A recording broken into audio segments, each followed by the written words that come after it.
and one of the things that I have here is saying that it's closer than you think. 1 in every 12 individuals in the world has hepatitis, and the reason is because over 350 to 400 million people all over the world have hepatitis.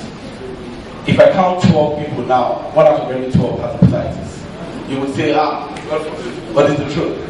You know, and it's natural for all of us to say that, but it's just the plain truth. Even in Nigeria, the figures we have is much more alarming. It's even 1 in 8, because over 20 million Nigerians have hepatitis. So it's closer than we can think, and it's bigger than our imagination. And what is the reason why? Because of a lot of factors that we will see. Next slide, good. What is hepatitis? Or what does the hepatitis is the inflammation of the liver? What is the liver? What does the liver do? Why is it important to us?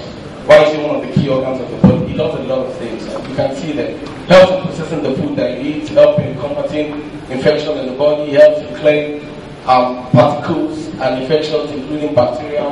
It helps in neutralizing and destroying drug toxins and even other very, very harmful toxins that we take in. Everything goes through the liver.